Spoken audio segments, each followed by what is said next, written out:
Welcome viewers. আজকে আমি যে ভয়ঙ্কর ঘটনাটি শেয়ার করব, এই ঘটনাটি ঘটেছিল গরম শাহ নামে একজনের সাথে। তিনি মূলত একজন কবিরাজ ছিলেন। তো একজন বন্ধু, তার প্রতিবেশী নানা হয় তিনি সম্পর্কে। তো তারা যখন তাকে জিজ্ঞেস করে যে তিনি তো অনেক ধরনের কেরামতি জানেন, তো তার সাথে কখনো কি এরকম কোনো ঘটনা ঘটেছে যেটাতে তিনি খুবই ভয় পেয়েছেন বা এরকম কোনো বিষয়, তখন তিনি একটা ঘটনা শেয়ার করেন।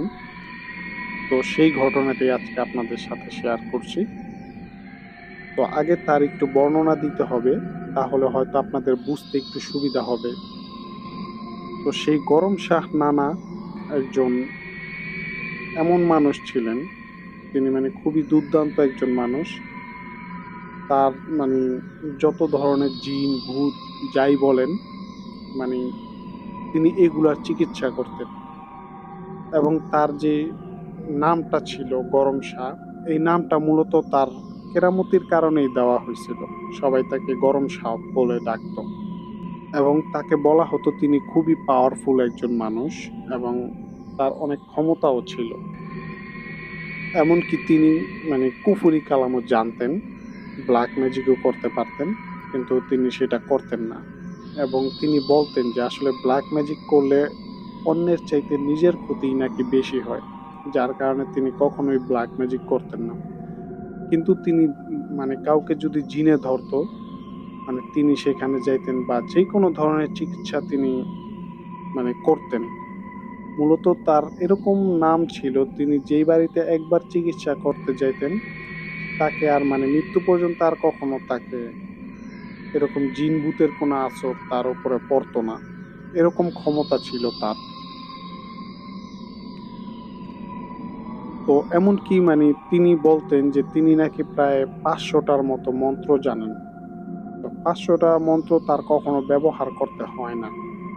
তিনি মূলত 2-3টা মন্ত্র ব্যবহার করলে জিন ভূতেরা পালায়া যায়।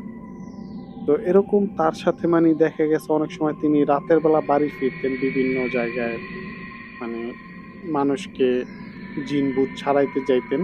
তো সেখান থেকে যখন বাড়িতে ফিরতেন, তখন অনেক দুষ্ট জিন তাকে ডিস্টার্ব করার চেষ্টা করতো বা ভয় দেখানোর চেষ্টা করতো, কিন্তু তিনি তাদেরকে শায়েস্তা করতেন। এমনকি তিনি এও বলতেন যে তার অনেক মানে বড় বড় যে জিনের বাদশা যে যারা থাকে, অনেক জিনদের লিডার, তো ওরকম তার নাকি অনেক বন্ধু ছিল যারা নাকি তাকে এই কাজগুলা করতে সাহায্য করে। তো এবার মূল ঘটনায় আসা যাক। আগের দিনে গ্রামের মধ্যে একটা প্রথা ছিল, যেটা এখন নাই বললেই চলে। নাই বললে বলতে কি, এটা একবারে নাই, বিলুপ্তি হয়ে গেছে। সেটা হচ্ছে যে আগের দিনে অনেক মানুষ মানত করত। তাদের মানত ছিল এরকম যে, যেমন যদি কোনো গাভীর বাচ্চা হইতো, গরু, সেটাকে আল্লাহর নামে ছাইড়া দেওয়া হইতো, বা খাসি, ভেড়া, এরকম ছিল। এটা বিভিন্ন গ্রামেই ছিল। তো তাদের ওই গ্রামটাতেও ছিল এই বিষয়টা। তো এইগুলা যেমন হাটে মাঠে ঘুরে বেড়াইতো এবং ঘাস খাইতো ঘুরে ঘুরে। মূলত এইগুলাকে কেউ দাবি করতো না মালিকানা, এবং চোরেরাও চুরি করতো না। যেমন চোরেরাও ভাবতো যে এটা আল্লাহর মাল, তাই তারাও চুরি করতো না। তো সেই গরম শাহ নানা একটা কাজ করতেন যে এগুলাকে ধইরা নিয়ে আসতেন, এনে জবাই করে তিনি আবার প্রতি সপ্তাহে একটা মাহফিল করতেন তার বাড়িতে। সেই মাহফিল করার জন্য তিনি গোস্তের যেই প্রয়োজন পড়তো, তিনি এই ধরনের গরু, ভেড়া, ছাগল এগুলাকে ধরে এনে জবাই করে সেগুলা দিয়া তিনি প্রতি সপ্তাহে মাহফিল করতেন।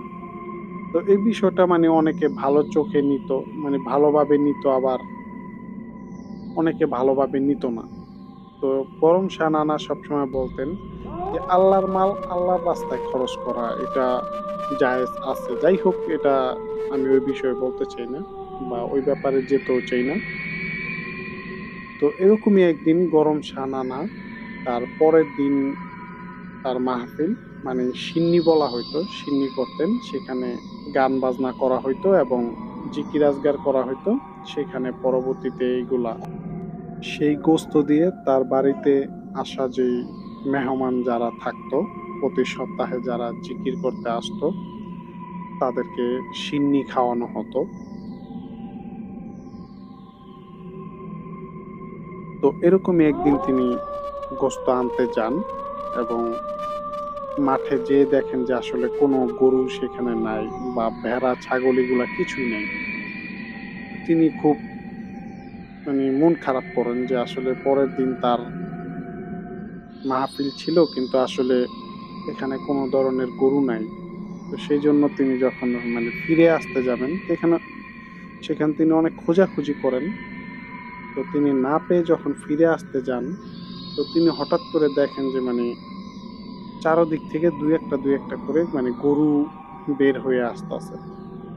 তো এটা দেখে তিনি একটু খুশি হন, কিন্তু তার মধ্যে এই জিনিসটা কাজ করে না যে আসলে হঠাৎ এখানে গরু আসতেছে কোথা থেকে। এতক্ষণ আমি পুরা মাঠটা খুঁজলাম। তো যাই হোক, তিনি সাত পাঁচ না ভেবে ওইখান থেকে যে মোটা সোটা একটা গরু সেটাকে টার্গেট করে সেখানে যান এবং সেখানে যে তাকে ধরেন, ধরে তাকে গলায় পোঁচ দেওয়ার চেষ্টা করেন। তো এখানে আরেকটা বিষয় আপনাদের বলে রাখা ভালো যে সবসময় তিনি মানে সেখান থেকে গোশত আনার জন্য একাই যেতেন, তিনি কাউকে সাথে নিয়ে যেতেন না। এই বিষয়টাও মানুষের মধ্যে অনেকটা রহস্য থেকে যায় যে আসলে সে কিভাবে একা একটা গরু জবাই করে তার গোশত কেটে নিয়ে আসতো। এটা খুবই রহস্যজনক। এবং তিনি তার সাথে যদি কেউ যেতে চাইতো, কিন্তু তিনি তাদেরও সাথে নিতেন না কখনো, তিনি একাই যেতেন সবসময়। তো যাই হোক, এবার ঘটনায় আসা যাক আবার। তো সেই গরুটা তার হাত থেকে ছুটে যায় এবং ছুটে সেখানে আবার চলে যায়। তখন তিনি সেই গরুটাকে টার্গেট করে আবারও তিনি ধরেন এবং এবার তিনি ছুরিটা দিয়ে যখন তার গলায় পোঁচ দেন, কিন্তু গলার চামড়া কাটতেছিল না। তো তিনি কয়েকবার পোঁচ দেওয়ার পরও তিনি কোনোভাবেই চামড়া কাটতে সক্ষম হইতেছিলেন না। তখন তিনি ভাবেন যে অন্য অন্য দিন তো এরকম দুই এক পোঁচ দেওয়ার সাথে সাথে রক্তের বন্যা হয়ে যায়, তো আজকে কেন এরকম হইতাছে। তো অনেকক্ষণ চেষ্টা করার পরে তিনি যখন গরুর যে ঘাড়টা কিভাবে যেন তিনি ধরতেন, তো সেইভাবে ধরা অবস্থাতেই তিনি খেয়াল করেন যে সেই গরুর মাথাটা অনেকটা চেঞ্জ হয়ে যেতেছে। আস্তে আস্তে পরিবর্তন হইতে হইতে ওইটা একটা মানুষের মাথার মতো না, মানুষের চাইতে অনেক বড় একটা মাথা সেখানে হয়ে যায় এবং সে বীভৎসভাবে হাসতে শুরু করে এবং তার আশেপাশে যেই গরুগুলা ছিল প্রত্যেকটা গরুর মাথা এরকম চেঞ্জ হয়ে যেতেছিল এবং সেই একই রকম চেহারা, বীভৎস চেহারা, এবং তারা ভয়ঙ্করভাবে হাসাহাসি করতেছিল সেখানে। এবং তারা বলে যে গরম শাহ, তোর নাকি অনেক শক্তি, আজকে আমরা আসছি, দেখা তোর শক্তি। তখন সেই গরম শাহ নানা তিনি অনেকটা ভয় পেয়েছেন এবং সেখানে গোল বৃত্ত করে তার শরীরটা বন্ধ করে সেই বৃত্তের মধ্যে তিনি ঢুকে পড়েন এবং তিনি মন্ত্র পড়া শুরু করেন। তো তার ভাষ্যমতে যে তিনি অন্য অন্য সময় দুই একটা মন্ত্র পড়লেই জিন ভূত পালানোর রাস্তা খুঁজে পায় না, ওই দিন তিনি প্রায় অনেকগুলা মন্ত্র পড়েন কিন্তু কোনোভাবেই তাদেরকে তাড়ানো যাইতেছিল না এবং তারা বলতেছিল যে তোর মন্ত্র আজকে কিছুই হবে না, এরকম বলতেছিলেন জোরে জোরে, যে দেখা তোর শক্তি। এবং অনেক জিনগুলা, যে ভয়ঙ্কর জিনিসগুলা ছিল, তারা বলতেছিল যে গরম শাহ আজকে তোর শেষ দিন, এরকম তাকে বিভিন্ন ধরনের বলতেছিল। তো যাই হোক, তিনি এরকম ভয়ে ভয়ে খুব মন্ত্রগুলা একের পর এক, প্রায় তার জানা যত মন্ত্র ছিল তিনি সমস্ত মন্ত্রগুলা পড়েন, কিন্তু সেই খারাপ জিনিসগুলাকে তিনি কোনোভাবেই মোকাবেলা করতে পারতেছিলেন না এবং তারা সেখানেই ছিল এবং তিনি ভাবেন যে হয়তো তার আজকে শেষ দিন। তো অবশেষে তার একটা মন্ত্র ছিল, যে মন্ত্রটা মানে তার বাবা তাকে শিখিয়েছিলেন এবং বলছিলেন যে এই মন্ত্রটা তুই কখনোই পড়বি না। যখন দেখবি যে আর কোনো উপায় নাই, আর কোনো মন্ত্রও নাই, ঠিক তখন পড়বি এটা। তো তিনি তার সেই বাবার কথা মতো তখন তিনি সেই মন্ত্রটা পড়েন এবং সেই মন্ত্রটা পড়ার মানে শেষ পর্যায়ে যখন আসেন, তখন তিনি দেখতে পান যে একটি এরকম বড় একটা মুখ, যার কিনা উম, মাটিতে এক ঠোঁট, আরেকটা ঠোঁট ছিল মানে আসমানে, যেটা মানে মাথা উঁচু করেও দেখা যায় না, অনেক উপরে।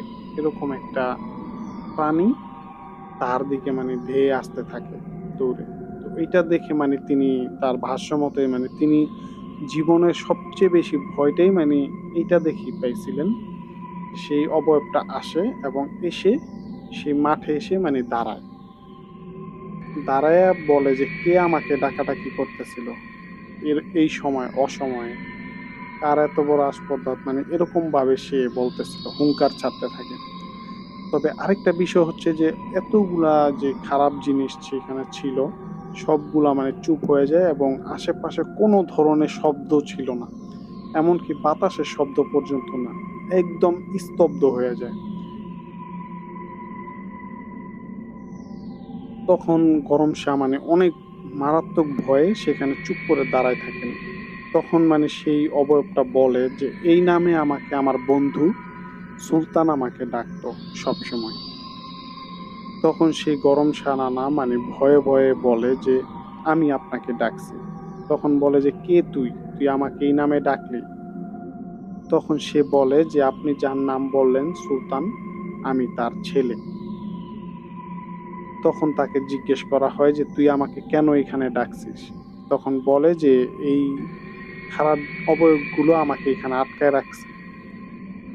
ঠিক তখনই মানে তিনি সেখানে আর কিছুই দেখতে পান না, সেটা হাওয়ায় ভ্যানিশ হয়ে যায় এবং একটু পরে তিনি মানে শব্দ পান, মানে কাউকে যেন পেটানো হচ্ছে অনেক, মানে অনেক মানুষকে একসাথে পেটাইলে যেরকম মানে চিৎকার শব্দ, পেটানো শব্দ হয়, ওরকম শব্দ সেই গরম সানানা পাইতেছিলেন। এবং কিছুক্ষণ পরে দেখেন যে ওই জায়গাটা স্বাভাবিক হয়ে যায় এবং সেই অবয়বটা আবারও তার সামনে আসে এবং বলে যে যখনই তুই বড় কোনো বিপদে পড়বি তখন তুই আমাকে ডাকবি। তো এই কথা বলে সেই অবয়বটা সেখান থেকে চলে যায় এবং গরম সানানা সেদিনের মতো বেঁচে বাড়িতে ফিরে আসেন। মানে তার ভাষ্যমতে মানে তার জীবনে যে এটাই ছিল সবচেয়ে একটা ভয়ঙ্কর ঘটনা এবং এই ঘটনাটি যখন কিছু ছেলে পেলে তাকে জিজ্ঞেস করে যে আপনি কখনো ভয় পাইছেন কিনা, তখন তিনি এই ঘটনাটি শেয়ার করে, যেখানে আমাকে মানে এই ঘটনাটা যিনি শেয়ার করছেন তিনিও উপস্থিত ছিলেন। তো ভিউয়ার্স, এই ছিল ঘটনা। তো ঘটনাটা যদি আপনাদের ভালো লেগে থাকে তাহলে লাইক, কমেন্ট ও শেয়ার করুন এবং আমাদের কালো আত্মা ইউটিউব চ্যানেলটি সাবস্ক্রাইব করতে ভুলবেন না। পাশাপাশি আপনি যদি ফেসবুক থেকে শুনে থাকেন আমাদের এই ঘটনাগুলো, তাহলে অবশ্যই আমাদের পেজটি ফলো করবেন। সো ধন্যবাদ, ভালো থাকবেন।